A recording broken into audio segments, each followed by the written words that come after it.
বিগত ৩ নির্বাচনকে অবৈধ বলে সাবেক প্রধান নির্বাচন কমিশনার কাজী রকিবউদ্দিন আহমেদ, নুরুল হুদা, হাবিবুল আওয়াল ও সাবেক প্রধানমন্ত্রী শেখ হাসিনা সহ ১৮ জনের নামে রাষ্ট্রদ্রোহ মামলা হয়েছে। মামলাটি তদন্তের নির্দেশ দিয়েছে আদালত। দুপুরে চট্টগ্রাম মেট্রোপলিটন ম্যাজিস্ট্রেট কাজী শরীফুল হকের আদালতে মামলাটি করেন সাবেক বিএনপি নেতা একরামুল করিম। বাদীপক্ষের আইনজীবী বলেন, গত ৩ নির্বাচনে বিএনপি সহ অনেক দলের অংশগ্রহণ ছিল না, সাধারণ মানুষ ভোট দিতে পারেননি। বিপুল টাকা ব্যয়ে যে ৩টি নির্বাচন হয়েছে তাতে কমিশনার সহ প্রশাসনের কর্মকর্তারা সংবিধানের খেলাপ করেছেন অভিযোগ করে রাষ্ট্রদ্রোহ ও প্রতারণার অভিযোগে মামলা করা হয়েছে। একই সাথে এসব নির্বাচনে যারা সংসদ সদস্য নির্বাচিত হয়েছেন অবৈধভাবে সুযোগ সুবিধা ভোগ করায় তাদেরও আসামি করা হয়েছে মামলাটিতে।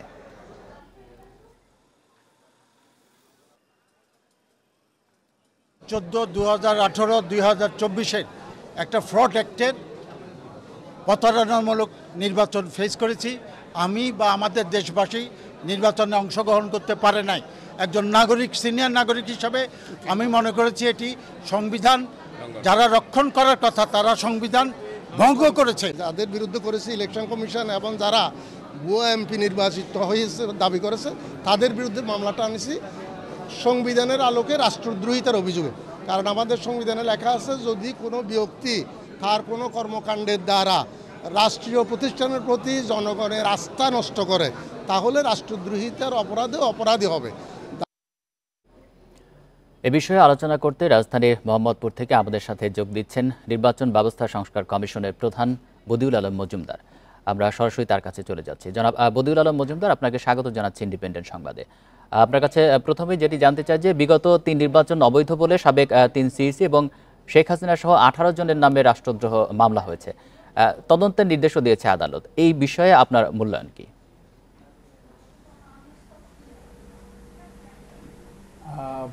আমি আইনজ্ঞ নই, তা আমি নিশ্চিত নই যে এই যে নির্বাচন হয়েছে, নির্বাচন হয়েছে, এটা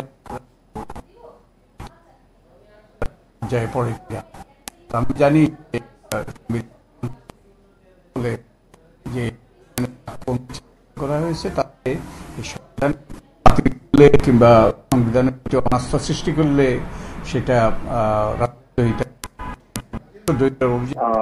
কিন্তু নির্বাচন বিতর্কিত করলে নির্বাচন মানুষ ভোট দিতে না পারলে সেটা রাষ্ট্রদ্রোহিতা পর্যায়ে পড়ে কিনা সেটা আইনজ্ঞরা বলতে পারবে।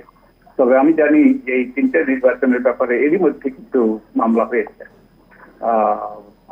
আমারও একটু সংশ্লিষ্টতা ছিল। 2014 সালের একতরফা নির্বাচনের পরে খন্দকার আব্দুল সালাম বলে এক ব্যক্তি সেই নির্বাচনকে চ্যালেঞ্জ করে তিনি মামলা করেছিলেন হাইকোর্টে। তিনি একটা রিট করেছিলেন 2014 সালের সেই একতরফা নির্বাচনের পরে, এবং আদালত আমাকে অ্যামিকাস কিউরি হিসেবে নিয়োগ দিয়েছিলেন। আমি একমাত্র সম্ভবত আইনজ্ঞ না হয়েও এই একটা গুরুত্বপূর্ণ মামলায় অ্যামিকাস কিউরি হিসেবে আদালতের সহযোগী হিসেবে আমি নিয়োগপ্রাপ্ত হয়েছি।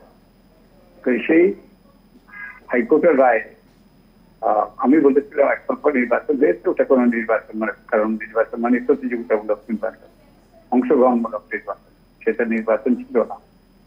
আমি বহু খায়খাতি করে একটা আমার বক্তব্য উপস্থাপন করেছিলাম লিখিতভাবে এবং মৌখিকভাবে, কিন্তু আদালত আমাকে ব্যাপকভাবে প্রশংসা করেছে, কিন্তু আমার উপসংটা তারা গ্রহণ করেনি। সেটা হলো হাইকোর্টের রায়। তার মানে হাইকোর্টের রায় 2014 সালের মামলা 2014 সালের নির্বাচনকে অবৈধ বলে ঘোষণা করেনি। এখন একটা প্রক্রিয়া চলছে, আমি জানি যে সেই রায়ের ব্যাপারে সুপ্রিম কোর্টে আপিল করার। তো এই আপিল বিভাগেই চূড়ান্ত হবে যে ওই নির্বাচনটা অবৈধ ছিল কিনা। আমি জানি না যে ঘটনাটা হয়েছে চট্টগ্রামে সেটা হলো রাষ্ট্রদ্রোহিতা। যারা ভোট এই মানুষকে ভোট দেওয়া থেকে বিরত রেখেছে অভিযোগটা আমি যতটুকু বুঝতেছি সেটা রাষ্ট্রদ্রোহিতা পর্যায়ে কিনা সেটা আদালতে নির্ধারণ করবে। আপনি যেহেতু বলছিলেন যে সেটি আদালত নির্ধারণ করবে, আদালত যদি রায় দেয় যে এই নির্বাচনগুলো অবৈধ ছিল এবং যারা এই 3টি নির্বাচনের সময় অবৈধভাবে নির্বাচিত এমপি হয়েছেন, সুবিধা নিয়েছেন, তাদের বিরুদ্ধেও তো মামলা হয়েছে। এই বিষয়টিকে কিভাবে দেখছেন? তাদেরকে আইনের আওতায় আনা উচিত কিনা? তাদের বিরুদ্ধে তো অনেকের বিরুদ্ধে মামলা হয়েছে, বিভিন্ন মামলা হয়েছে, কিন্তু বিচারিক প্রক্রিয়ায় একটা সুষ্ঠু নিরপেক্ষ বিচারের মাধ্যমেই প্রমাণিত হতে হবে তারা দোষী কি দোষী না। তারা দোষী কি দোষী নয়, যেই দোষে দুষ্ট বলে তাদের বিরুদ্ধে অভিযোগ আনা হয়েছে, যে আইনের লঙ্ঘন করেছে বলে তাদের বিরুদ্ধে অভিযোগ করা হয়েছে, সেই আইনের লঙ্ঘন হয়েছে কিনা সেটা আদালতে নির্ধারণ করবে, এবং আদালত নির্ধারণ করার পরেই আমাদের কাছে সুস্পষ্ট হবে তারা দোষী ছিল কি দোষী ছিল না। আমার পক্ষে এর চেয়ে বেশি কিছু বলা তো সম্ভবপর নয়। এটা আদালত বিচার্য বিষয়, এবং এটা আসলেই এর মাধ্যমে এই যে রাষ্ট্রদ্রোহিতা হয়েছে কিনা সেটা আদালতে নির্ধারণ করবে। তবে আমি তো বলেছি 2014 নির্বাচনের নিয়ে এর মধ্যে একটা মামলা হয়েছে, এবং এটা সম্ভব। যে আমি আরেকটি বিষয় একটু আপনার কাছে জানতে চাই, আপনি নির্বাচন ব্যবস্থা সংস্কার কমিশনের প্রধান, আপনার কি ধরনের আসলে সংস্কার আপনারা করতে যাচ্ছেন যাতে এই ভবিষ্যতে এই ধরনের নির্বাচন যেন অনুষ্ঠিত না হয়?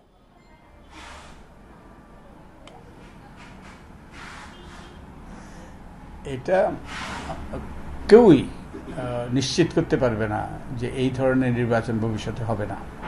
আমাদের দায়িত্বটা হলো কতগুলো বিধিবিধান, আইন কানুন এবং পদ্ধতি প্রক্রিয়ার পরিবর্তনের সুপারিশ করা। আমরা এগুলো বাস্তবায়ন করব না, সুপারিশ করব যেগুলো আশা করি যে সরকার বাস্তবায়ন করবে, যার ফলে একটা সুষ্ঠু নিরপেক্ষ নির্বাচনের পথ সুগম হবে। কিন্তু যেই সুপারিশটা করি সেই সুপারিশটা যদি বাস্তবায়িত না হয়, এবং সেই সুপারিশটা যদি আমাদের রাজনৈতিক দলগুলো গ্রহণ না করে, তারা যদি চর্চা না করে, আমাদের রাজনৈতিক সংস্কৃতির যদি পরিবর্তন না হয়, তাহলে কিন্তু সবই হবে পণ্ডশ্রম। তো আমরা সুপারিশ করতে পারি, আমরা কতগুলো গার্ড রেল, এই যে আপনি সিঁড়িতে উঠেন একটা গার্ড রেল থাকে যাতে আপনি পড়ে না যান, কিন্তু আপনি ওর উপরে টপকেও তো পড়ে যেতে পারেন। আপনি যদি টপকে পড়ে যেতে চান তাহলে আপনি কেউ বাধা দিতে পারবে না। তো আমরা ওই গার্ড রেলটা সৃষ্টি করব। এখন আমরা আশা করব যে যেই প্রস্তাবগুলো আমরা করব সেই প্রস্তাবগুলো সংশ্লিষ্ট সবাই মেনে চলবে, এগুলো প্রয়োগ করবে, যার ফলে আমাদের দেশে একটা সুষ্ঠু, নিরপেক্ষ, গ্রহণযোগ্য এবং প্রতিযোগিতামূলক নির্বাচন হবে, অংশগ্রহণমূলক নির্বাচন হবে, যার মাধ্যমে আমাদের গণতান্ত্রিক ব্যবস্থাটা সামনের দিকে এগিয়ে যাবে। নিশ্চয়ই, আমরাও সেই রকমই প্রত্যাশা করি। আপনারা যে সুপারিশ করবেন সরকার সেই বিষয়ে ব্যবস্থা নেবে। ধন্যবাদ আপনাকে আমাদেরকে সময় দেওয়ার জন্য। অনুপস্থিত পুলিশ সদস্যদের আর কাজে যোগদানের সুযোগ দেওয়া হবে না বলে জানিয়েছেন স্বরাষ্ট্র উপদেষ্টা অবসরপ্রাপ্ত লেফটেন্যান্ট জেনারেল জাহাঙ্গীর আলম চৌধুরী। সকালে গাজীপুরে আনসার ও ভিটিপি একাডেমিতে তিনি আরও জানান, শৃঙ্খলা ভঙ্গকারী পুলিশের বিরুদ্ধে ব্যবস্থা নেওয়া হবে, অপকর্মে জড়িতদের কিছুতেই মাফ করা হবে না। ছাত্র জনতার গণ অভ্যুত্থানে বিতর্কিত ভূমিকার পর অনেকটাই ভেঙে পড়ে পুলিশের কার্যক্রম। ধীরে ধীরে পুলিশি কার্যক্রম শুরু হলেও অনেক পুলিশ সদস্য যোগ দেননি কাজে। সরকারের পক্ষ থেকে কাজে ফেরার সময়সীমাও বেঁধে দেওয়া হয়।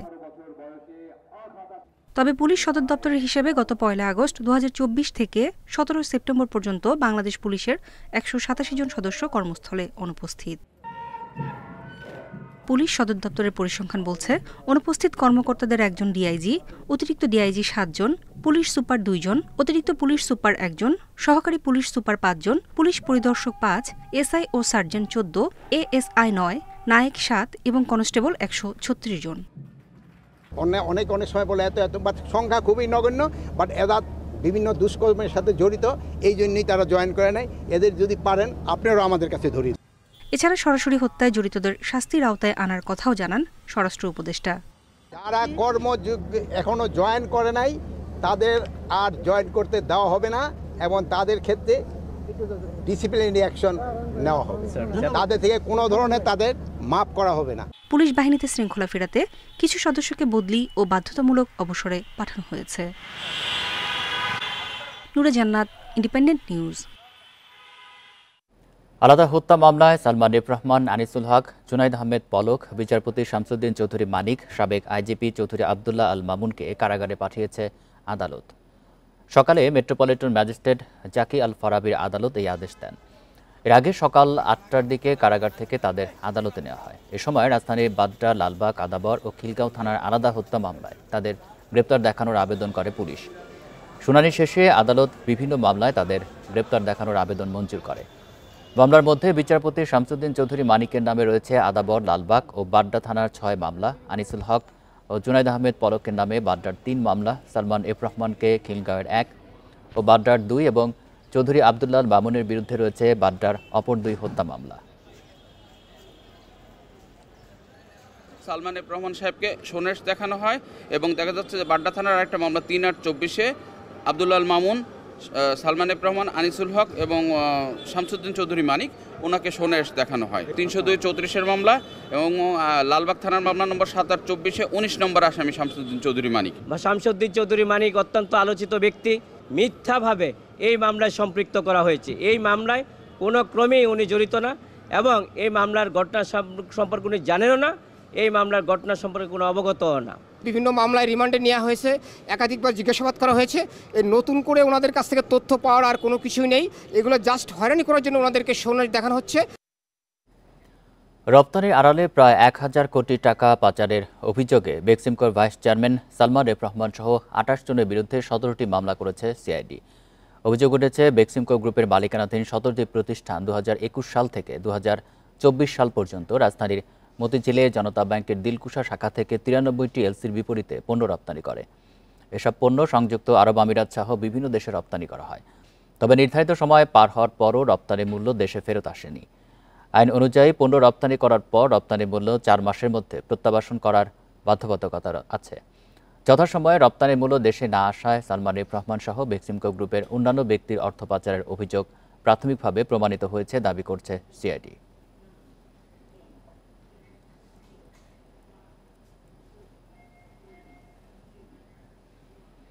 সাবেক মন্ত্রী, আমলা, রাজনীতিবিদ সহ আরও শতাধিক ব্যক্তির নিষেধাজ্ঞা চাইবে দুর্নীতি দমন কমিশন। দুদকের তালিকায় রয়েছেন বিভিন্ন শ্রেণী পেশার মানুষ। গোয়েন্দা তথ্যের ভিত্তিতে তৈরি হচ্ছে এই তালিকা। এর আগে দুদকের আবেদনে 97 জনকে বিদেশ যাত্রায় নিষেধাজ্ঞা দেয় আদালত। গণ অভ্যুত্থানে 5 আগস্ট আওয়ামী লীগ সরকারের পতনের পর বিভিন্ন শ্রেণী পেশার গুরুত্বপূর্ণ ব্যক্তিদের দেশ ছেড়ে পালানোর প্রবণতা বেড়ে যায়। বিদেশে যাওয়ার চেষ্টাকালে এমন অন্তত অর্ধশত ব্যক্তি আটক হয়েছেন। গেল 1 মাসে আদালতের নির্দেশে সাবেক মন্ত্রী, প্রতিমন্ত্রী, এমপি সহ 97 জনের বিদেশ যাত্রায় নিষেধাজ্ঞা দিয়েছে দুদক। কিন্তু নজরদারি এড়িয়ে দেশ ছাড়তে সক্ষম হয়েছেন অনেকেই।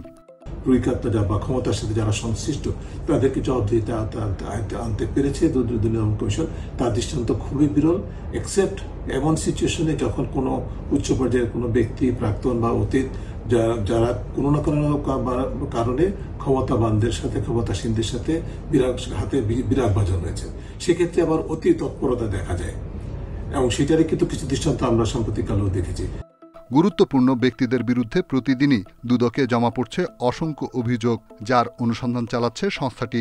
গোয়েন্দারা বলছেন, অভিযুক্তদের মধ্যে অর্ধশতাধিক ব্যক্তি বিভিন্নভাবে সীমান্ত পেরোনোর তৎপরতা চালাচ্ছেন। যেখানে যা প্রয়োজন সেখানে অনুসন্ধান কর্মকর্তা কাজ করবে এবং প্রত্যেক ক্ষেত্রে অনুসন্ধান কর্মকর্তাকে কমিশন নির্দেশ দেয় না, কমিশন তাকে দায়িত্ব দেয় যে তুমি অনুসন্ধান করো। সে অনুসন্ধান কি করবে আইনে বিধিতে বলা আছে, সেই আইন বিধি মোতাবেক সে অনুসন্ধান শুরু করবে, যেখানে যা দরকার সেখানে তা করবে। গেল 1 মাসে অবৈধ সম্পদ, অর্থ পাচার সহ দুর্নীতির অভিযোগে অর্ধশত মামলা করেছে দুদক, তবে গ্রেপ্তার করা হয়নি কাউকেই। রিশাদ হুদা, ইন্ডিপেন্ডেন্ট নিউজ, ঢাকা। অন্তর্বর্তী সরকার যৌক্তিক মনে করেছে বলে সীমিত সময়ের জন্য সেনাবাহিনীকে ম্যাজিস্ট্রেসি ক্ষমতা দেওয়া হয়েছে, জানিয়েছেন জনপ্রশাসন মন্ত্রণালয়ের জ্যেষ্ঠ সচিব মোখলেসুর রহমান। দুপুরে সচিবালয়ে সাংবাদিকদের প্রশ্নের জবাবে তিনি বলেন, আইনশৃঙ্খলা পরিস্থিতির যে অবনতি হয়েছিল তার উন্নতি এখনো হয়নি, সে কারণেই সরকারের এই সিদ্ধান্ত। এটি প্রশাসনের নির্বাহী ম্যাজিস্ট্রেটদের সঙ্গে কাজের সাংঘর্ষিক হবে না বলেও জানান মোখলেসুর রহমান। এর আগে মঙ্গলবার 2 মাসের জন্য সেনা সদস্যদের ম্যাজিস্ট্রেটের ক্ষমতা দিয়ে প্রজ্ঞাপন জারি করে জনপ্রশাসন মন্ত্রণালয়। ফৌজদারি কার্যবিধির 12-এর 1 নম্বর ধারা অনুযায়ী এই নির্দেশনা দেওয়া হয়েছে।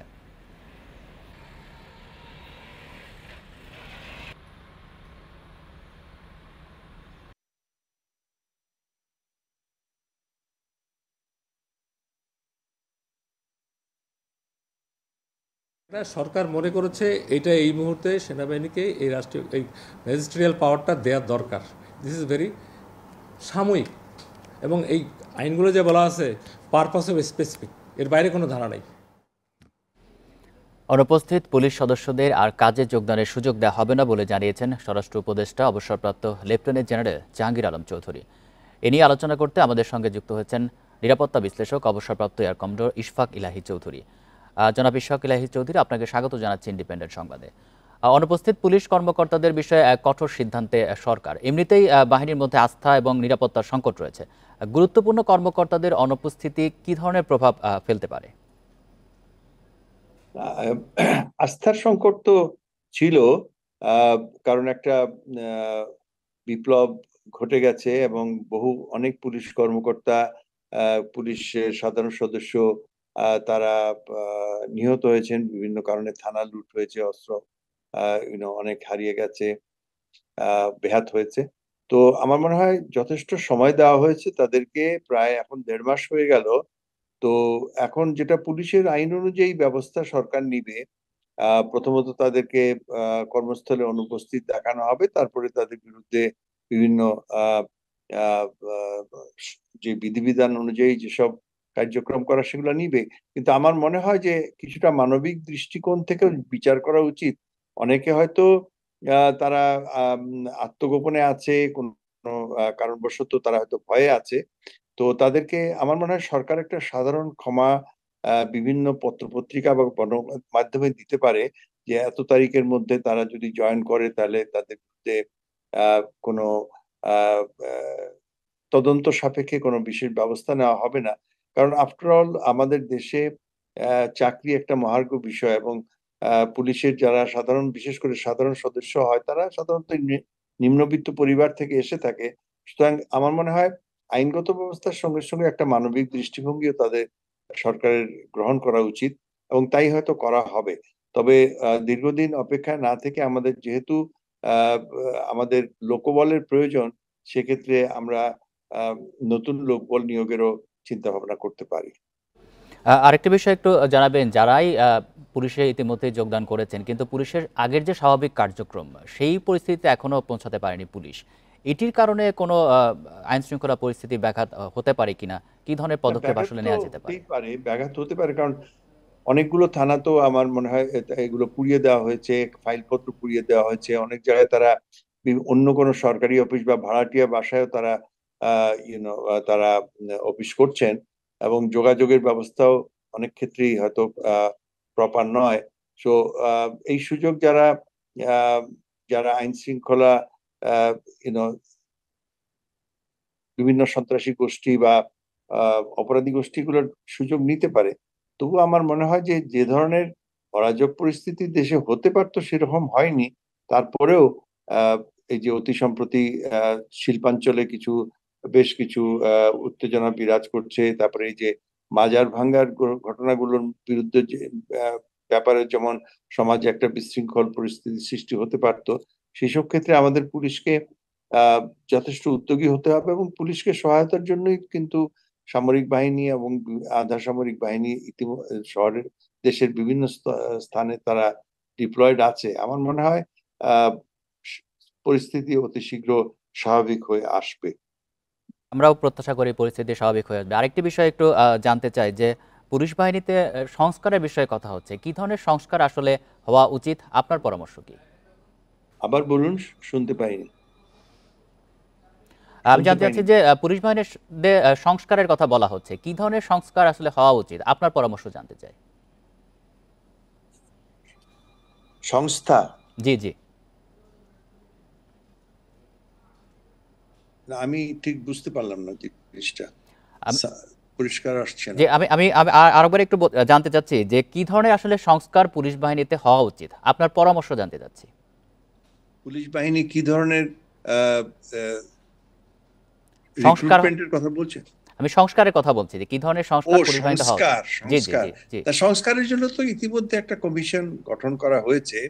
তবে আমি মনে করি যে আমাদের ভবিষ্যতে রিক্রুটমেন্টের ক্ষেত্রে তাদের ব্যাকগ্রাউন্ড চেকটা করা খুবই ইম্পর্টেন্ট, এবং তাদের শারীরিক সুস্থতার সঙ্গে সঙ্গে মানসিক সুস্থতা এবং তাদের পারদর্শিতা সেগুলো বিবেচনা করা উচিত, এবং পুলিশ ট্রেনিং একাডেমি যেগুলো আছে সেগুলোতেও যাতে আধুনিকায়ন করা হয়, এবং সব থেকে যোগ্য কর্মকর্তা, সেটা সাধারণ কনস্টেবলের ট্রেনিং হোক অথবা অফিসার ট্রেনিং হোক, সব থেকে যোগ্য ক্যান্ডিডেটকেই সেখানে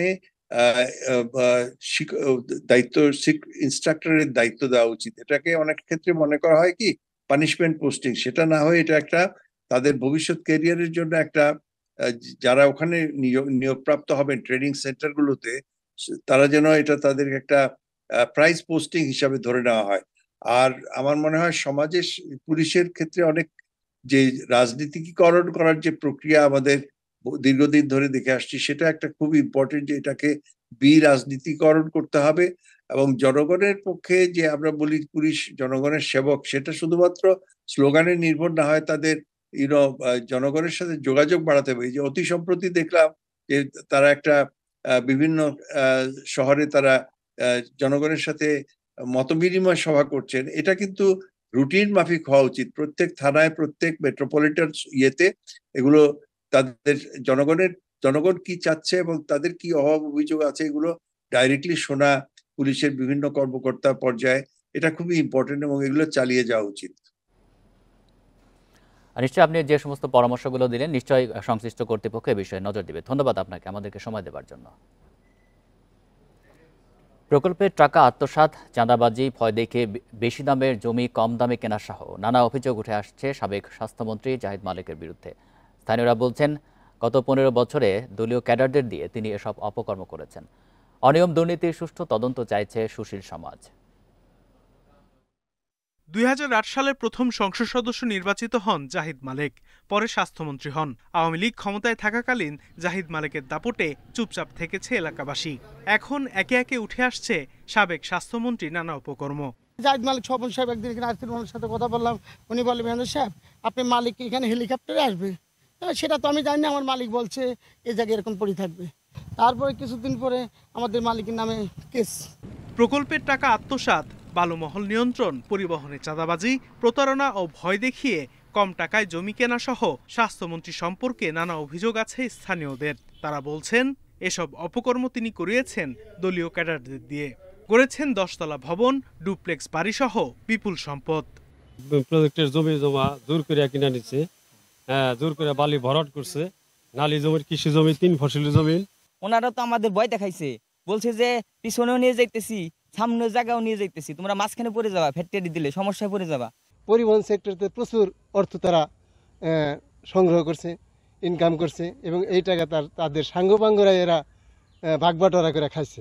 জাহিদ মালেক সম্পর্কে উঠে আসা এসব অনিয়ম দুর্নীতির সুষ্ঠু তদন্ত চাইছে জেলা দুর্নীতি প্রতিরোধ কমিটি। বর্তমান তত্ত্বাবধায়ক সরকার তথা সামনে যে সরকার আসবে, তারা যেন এই দুর্নীতির মূলোৎপাটন করতে পারে, আর ভবিষ্যতে যেন এই রকম দুর্নীতি আর না হয়। নির্বাচনী হলফনামা অনুযায়ী 15 বছরে স্বাস্থ্যমন্ত্রীর সম্পদ বেড়েছে 11.5 গুণ। Independent news. কুষ্টিয়া 4 আসনের সাবেক সংসদ সদস্য ব্যারিস্টার সেলিম আলতাফ জর্জকে গ্রেপ্তার করা হয়েছে। রাতে রাজধানীর লালমাটিয়া থেকে তাকে গ্রেপ্তার করেছে গোয়েন্দা পুলিশ। সেলিম আলতাফ জর্জের নামে কুষ্টিয়া ও ঢাকায় একাধিক হত্যা মামলা আছে। এর মধ্যে একটি হত্যা মামলায় গ্রেপ্তার দেখিয়ে আজ আদালতে তুলে রিমান্ড চাইবে পুলিশ। সেলিম আলতাফ জর্জ কুষ্টিয়া 4 আসন থেকে 2018 সালে একাদশ জাতীয় সংসদ নির্বাচনে আওয়ামী লীগের মনোনয়নে প্রথমবার সংসদ সদস্য নির্বাচিত হন। তবে দ্বাদশ জাতীয় সংসদ নির্বাচনে নৌকার মনোনয়ন পাননি।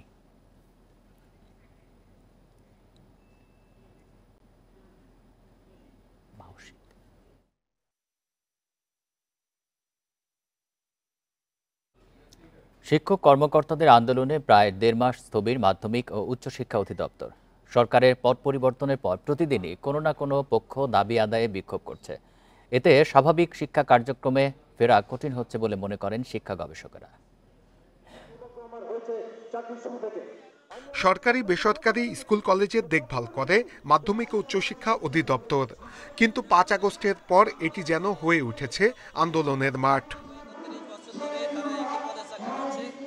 গণ অভ্যুত্থানের মুখে শেখ হাসিনা সরকারের পতনের পর প্রায় প্রতিদিনই চলছে বিক্ষোভ। এক এক পক্ষ অচল করে রাখছে নানা দাবিতে, কিন্তু এই সময়েই কেন এত অস্থিরতা? আমাদেরকে চরম বৈষম্যের শিকার করে তুলেছে, যে কারণে আমরা বাধ্য হয়েছি আজকে আন্দোলনে নামতে। শুধু দাবি আদায় না, শিক্ষা ব্যবস্থাকে উত্তরণের জন্য আমাদের এই আন্দোলন। মাধ্যমিক উচ্চশিক্ষা অধিদপ্তর বলছে দিনভর আন্দোলনে আতঙ্কে থাকতে হয় কর্মকর্তাদের, স্বাভাবিক কাজও করতে পারছেন না তারা। 5 তারিখের পর সব দাবিগুলো যে আসে, যে সেটা হলো যৌক্তিকও আছে, কিছু অযৌক্তিকও আছে, এবং আমার এখানে প্রতিদিন কয়েকশো লোককে আমি তাদের প্রশ্নের সম্মুখীন হই এবং তাদের আমি প্রশ্নগুলো শুনি এবং সমাধান করার চেষ্টা করি। যেগুলো নীতির মধ্যে পড়ে, নিয়মের মধ্যে পড়ে, আমরা সেই তাদের দাবিগুলো বা তাদের যে কে বলা যায় প্রাপ্যতা আমরা দেওয়ার চেষ্টা করি। দাবি আদায়ে ব্যস্ত না হয়ে শিক্ষার পরিবেশ স্বাভাবিক করার উপর জোর দিচ্ছেন শিক্ষা গবেষকরা। অনেকেই নানাভাবে বঞ্চিত হয়েছেন, এখন দাবি করছেন, কিন্তু দাবি করলেও এই দাবিগুলো পূরণের জন্য তাদেরকে অন্তর্বর্তী সরকারকে সময় দিতে হবে। এদিকে মাধ্যমিক উচ্চশিক্ষা অধিদপ্তরে বদলি আতঙ্ক ভর করেছে অনেকের মধ্যে। নূরে আলম, ইন্ডিপেন্ডেন্ট নিউজ, ঢাকা। উপাচার্য নিয়োগের দাবিতে চট্টগ্রাম বিশ্ববিদ্যালয়ে কমপ্লিট শাটডাউন কর্মসূচি পালন করছে শিক্ষার্থীরা। মঙ্গলবার সন্ধ্যায় বিভিন্ন গেট ও প্রশাসনিক ভবনে তালা দিয়েছেন তারা। সাধারণ শিক্ষার্থীর ব্যানারে শহীদ মিনার চত্বরে বিক্ষোভ করেন ছাত্রছাত্রীরা। এর আগে মঙ্গলবার সকালে বিশ্ববিদ্যালয়ের 0 পয়েন্টে একই দাবিতে বিক্ষোভ হয়। সারাদিন বিশ্ববিদ্যালয়ের কোনো উদ্যোগ না থাকায় সন্ধ্যায় কমপ্লিট শাটডাউন ঘোষণা করা হয়। আজও ক্যাম্পাসে বিক্ষোভের ঘোষণা শিক্ষার্থীদের।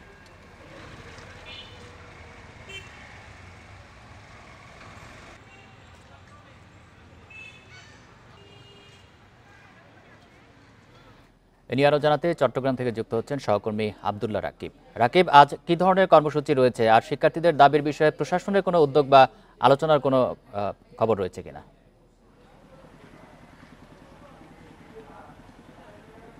জি, বিশ্ববিদ্যালয়ের শিক্ষার্থীদের গতকাল সন্ধ্যার পর থেকে যে শাটডাউন কর্মসূচি, সেটি বলা চলে এখনও চলছে।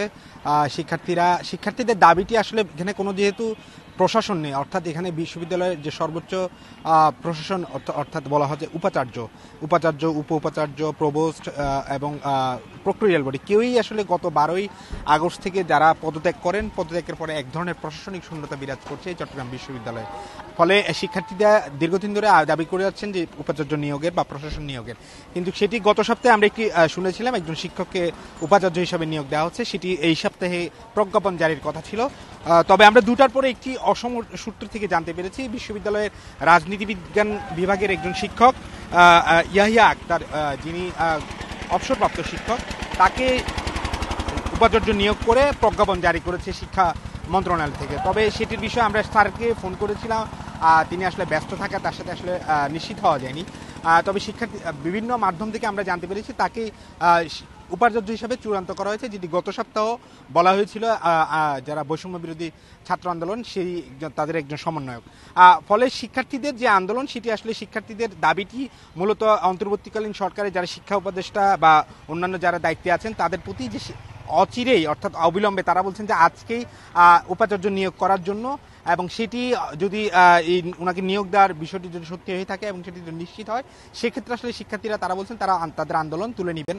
অর্থাৎ যে বিশ্ববিদ্যালয়ে যে প্রধান ফটক বন্ধ হয়ে আছে, প্রশাসনিক কার্যক্রম, প্রশাসনিক ভবনে তালা, এবং আমরা দেখেছি সকাল থেকে এখানে প্রধান ফটকে জরুরি পণ্যবাহী যে গাড়িগুলো, ওষুধপত্রের গাড়ি, নিত্য প্রয়োজনীয় গাড়ি, সেগুলো আসে এখানে আসলে ঢুকতে দেওয়া হয়নি।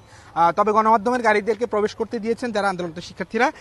এখন পর্যন্ত শিক্ষার্থীরা তাদের কর্মসূচি প্রত্যাহার বা স্থগিত কোনো বিষয়ে এখানে ঘোষণা দেয়নি। তবে আমরা একটি মাধ্যমে জানতে পেরেছি চট্টগ্রাম বিশ্ববিদ্যালয়ের নতুন উপাচার্য নিয়োগ করা হয়েছে। চট্টগ্রাম থেকে জানাচ্ছিলেন সহকর্মী আব্দুল্লাহ রাকিব। দেখছেন বিরতিহীন সংবাদ দুপুর। সংবাদে আরো যা থাকবে। আবারও কলিং ভিসা চালু করল মালয়েশিয়া সরকার, পাম বাগানে কাজের সুযোগ।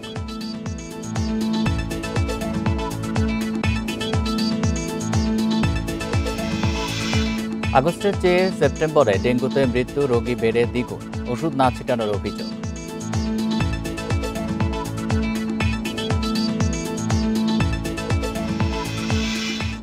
কারিগরি ত্রুটির কারণে আগারগাঁও থেকে মতিঝিল পর্যন্ত মেট্রো রেল চলাচল বন্ধ রয়েছে। ত্রুটি সমাধান করে বেলা ৩টার পর আবারও চালু হতে পারে বলে জানিয়েছে ডিএমটিসিএল এর এমডি। এর আগে সকাল ৯টা ৪৫ থেকে এই ত্রুটি দেখা দেয়। তবে উত্তরা থেকে আগারগাঁও পর্যন্ত ট্রেন চলাচল স্বাভাবিক রয়েছে। এদিকে অফিস সময়সূচিতে মেট্রো আংশিক বন্ধ হওয়ায় চরম ভোগান্তিতে পড়েন চাকরিজীবীরা। অনেকে আবার মেট্রো স্টেশন থেকে নেমে গণপরিবহনে করে গন্তব্যস্থলের উদ্দেশ্যে রওনা হচ্ছেন।